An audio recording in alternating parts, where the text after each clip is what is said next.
কয়েকদিন আগে দেখেছেন মেট্রো রেল চলার পথে সেখানকার আপনার বেয়ারিং পেট এটা খুলে পড়েছে। পৃথিবীর ইতিহাসে আমার মনে হয় যে কাজ কমপ্লিট হয়ে যাওয়ার পরে মেট্রো রেলের বেয়ারিং পেট খুলে পড়ে যাত্রী মানুষ মারা যায়, এরকম ঘটনা আমার মনে হয় বিশ্বের কোথাও হয় না। কথা ঠিক বলেন? হয়তো কাজ চলাকালীন হতে পারে, XYZ কিছু হতে পারে, কিন্তু কাজ কমপ্লিট হ্যান্ডওভার হয়ে গেছে, এরপরে মেট্রো রেল চলছে, সেখান থেকে ব্রেক পেট খুলে পড়ছে। আপনারা একটু চিন্তা করেন তাহলে উন্নয়ন, কত উন্নয়ন দেশে হয়েছে। কথা ঠিক না ঠিক বলেন? কত উন্নতি সাধন হয়েছে।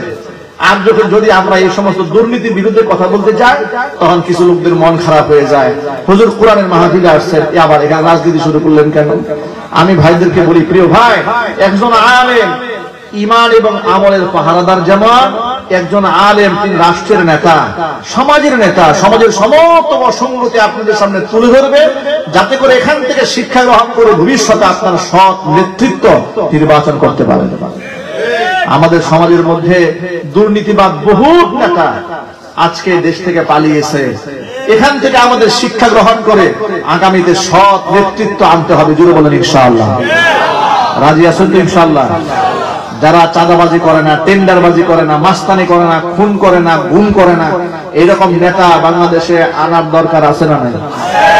মন থেকে চান আপনারা? কারা কারা চান হাত দেখি তো। মাশাআল্লাহ, আল্লাহ যেন কবুল করে। জোরে বলেন আমিন। ভাইরা আমার, মূল কথায় ফিরে আসি। নবী করিম সাল্লাল্লাহু আলাইহি ওয়াসাল্লাম সাহাবীকে বললেন, ও সাহাবীরা, ওজুর পানি এগিয়ে দিয়েছো, আমার কাছে কি চাও? সাহাবী বললেন, দুনিয়ার কিচ্ছু চাই না, নাসআলু মুরাফাকাকা ফিল জান্নাহ, জান্নাতে আপনার সাথে হয়ে থাকতে চাই। আমরা কি নবীজির সাথে জান্নাতে সাথী হতে চাই না ইনশাআল্লাহ? কারা কারা মন থেকে চান হাত দেখি তো ভাই ইনশাআল্লাহ?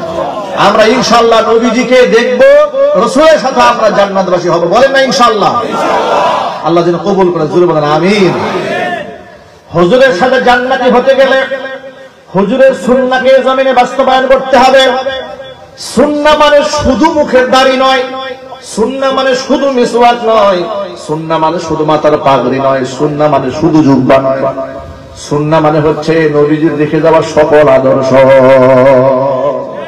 জীবনের সকল ক্ষেত্রে নবী করিম সাল্লাল্লাহু আলাইহি ওয়াসাল্লামকে আইডল এবং আইকন হিসেবে গ্রহণ করে আমাদের গোটা জিন্দেগিটাকে সাজাতে হবে। বলেন ইনশাআল্লাহ। আর জোরে বলেন ইনশাআল্লাহ। আল্লাহ যেন কবুল করেন। আজকের পর থেকে আমাদের নামাজ কাজা হবে। জোরে বলুন লা দীনা লিমান লা সালাতা লা। যার নামাজ নাই, তার দিন নাই, তার কোনো ধর্ম নাই। ইচ্ছাকৃতভাবে কোনো ব্যক্তি নামাজ ছাড়ে, সেই ব্যক্তি কুফরি করে। জোরে বলেন নাউযুবিল্লাহ। বেনামাজে থাকার কোনো সুযোগ নাই। ভাইরা আমার, এই জন্য আমরা বয়ানের মধ্যে বলি, ব্যক্তি জীবনে দিন অনেক টাকা কায়েম হয়েছে, কিন্তু রাষ্ট্রীয়ভাবে দিন কায়েম না হওয়ার কারণে দিন আর সমাজে অবহেলিত। সমাজের মধ্যে দিন অবহেলিত। কোরআন মাজিদে আল্লাহ তাআলা বলে দিয়েছেন, ইমানদার ব্যক্তিরা তারা যদি রাষ্ট্র ক্ষমতা পায় তাহলে কি হয়? শোনো, আল্লাযীনা ইম্মাক্কান্নাহুম ফিল আরদি আকামুস সালাতা ওয়া আতাবুজ যাকাতা ওয়া আমারু বিল মা'রুফি ওয়া নাহাউ আনিল মুনকার। ইমানদারদেরকে যখন আমি রাষ্ট্রের দায়িত্ব দেই, চারটা আমি সন্তান বাস্তবায়ন করে। এক নাম্বার, আকামুস সালাতা, সমাজের মধ্যে নামাজ কায়েম করে। দুই নাম্বার, ওয়া আতাবুজ যাকাত, যাকাত আদায় করে। ওয়া আমারু বিল মা'রুফ, মানুষদেরকে সৎ কাজের আদেশ দেয়। ওয়া নাহাউ আনিল মুনকার, অসৎ কাজ থেকে মানুষদেরকে নিষেধ করে। এই জন্য ব্যক্তিগত দিন যেমন প্রয়োজন, রাষ্ট্রীয় বিবেচনার মধ্যে ইসলামের দরকার আছে না না? তবে এই ক্ষেত্রে সতর্কতামূলক কথা বলে দিই, আমাদের দেশে ধর্মীয় রাজনীতি আছে আলহামদুলিল্লাহ। ধর্মভিত্তিক রাজনৈতিক দল আছে না ভাই? আরো জোরে বলে। আল্লাহ পাক যেন ইখলাসের সাথে তাদের দল পরিচালনার তৌফিক দান করেন।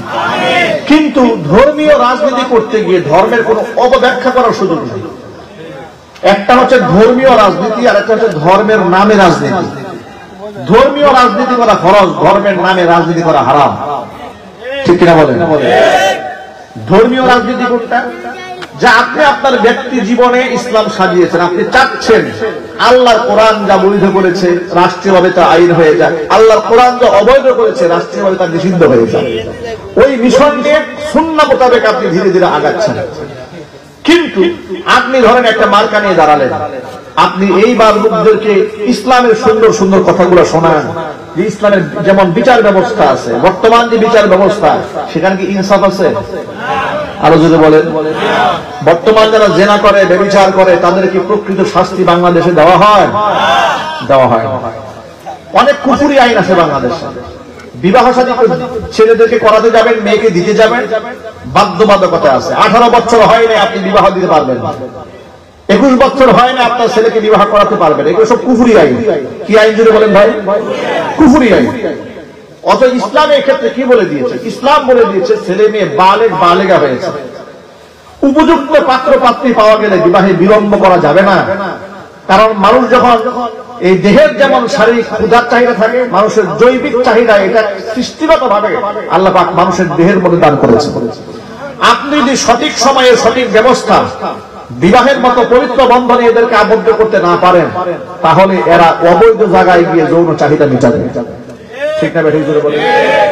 আপনি যে এই যে বিশ্বস্ততার সাথে একেবারে ফি সাবিলিল্লাহ মেয়েটাকে ইউনিভার্সিটির হল রুমে রেখে আসছেন, এরপরে সারা বছর আপনার মেয়ে ঢাকায় থাকে, ইউনিভার্সিটির ক্যাম্পাসে থাকে, বিশ্ববিদ্যালয় হল রুমের মধ্যে অবস্থান করতেছে, বিভিন্ন হোস্টেলে অবস্থান করছে, আপনারা কি কোনো খোঁজ খবর রাখেন এই মেয়েটা কোথায় যাচ্ছে, কি করছে, কার সাথে ঘোরাফেরা করছে? আপনি কোনো খোঁজ খবর রাখছেন না। আপনি মনে করছেন আমার ছেলে ঢাকা ইউনিভার্সিটি পড়ছে, মেয়ে ঢাকা ইউনিভার্সিটি পড়াশোনা করছে, ডক্টরেট করবে, বিরাট লোক পিএইচডি হোল্ডার হয়ে ফিরে আসবে, চাকরি বাকরি করবে, নিজের পায়ে দাঁড়াবে, 35 বছর বয়সে, বুড়া বয়সে বিবাহ দিবে। কি এই চিন্তা চেতনা গার্জেন সমাজে আছে না? আবার ভালো গার্জেনও আছে, সেই সংখ্যাটা কম। ঠিক কিনা বলেন? সবাই এক কথা বলে, নিজের পায়ে একটু ভালো করে দাঁড়িয়ে নাও, নিজের পায়ে ভালো করে দাঁড়িয়ে নাও, আগে ক্যারিয়ার করো, ক্যারিয়ার করো। এই কথা বলতে বলতে ক্যারেক্টার শেষ, ক্যারেক্টার ধ্বংস করে দিয়েছে। টাকা এনে এই দেশে একটা ফ্ল্যাট কিনা যায়। কথা ঠিক না? উচিত ছিল ওই দেশে ভালোটা দেখে এই দেশে অ্যাপ্লাই করবে। আমার দেশের মানুষ কত কষ্ট করে রাস্তায় চলে, আমরা ঘন্টা পরে ঘন্টা রাস্তায় দাঁড়িয়ে থাকি, জ্যামে পড়ে থাকি। ঢাকা থেকে আমরা কুমিল্লায় মাহফিল নিতে চাই না, ঢাকা শহর ক্রস করতে আমাদের 3 ঘন্টা সময় লাগে। মাত্র 100 কিলো 120 কিলোমিটার পথ এখানে আসতে আসতে আমাদের 4 থেকে 5 ঘন্টা সময় লাগে। অথচ 120 কিলোমিটার পথ তো সর্বোচ্চ 1 থেকে 1.5 ঘন্টা আসার কথা। কথা ঠিক থাকবে? সেখানে আমাদের 4-5 ঘন্টা সময় লেগে যাচ্ছে। কয়েকদিন আগে দেখেছেন